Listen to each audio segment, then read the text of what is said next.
Your Excellency, the President, Your Excellency, the Deputy President, the Cabinet Secretary for Defense, the Chief of Defense Forces designate, all the other members of the National Security Council present, honored guests, distinguished ladies and gentlemen, good morning. This state ceremony is convened pursuant to Article 74 of the Constitution and the Kenya Defense Forces Act for the state investiture of rank to the top command of KDF and thereafter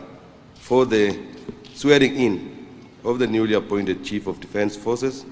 the Vice Chief of Defense Forces, and 2 new service commanders. The newly appointed Chief of Defense Forces, Vice Chief of Defense Forces, Commander Kenya Air Force, and Commander Kenya Navy have been appointed by Your Excellency following the recommendation of the Defense Council in accordance with Article 241 of the Constitution, as read with Section 23 of the Kenya Defense Forces Act 2012. With Your Excellency's kind indulgence and permission, I now invite Your Excellency, as the Commander-in-Chief of the Kenya Defense Forces, to confer and install the new ranks to the CDF designate, VCDF designate, the 2 service commanders and other senior officers. Once the CDF designate is installed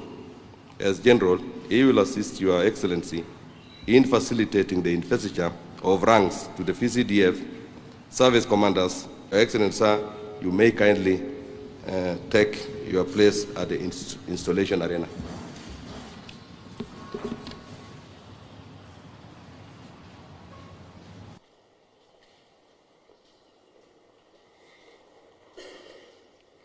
Your Excellency, sir,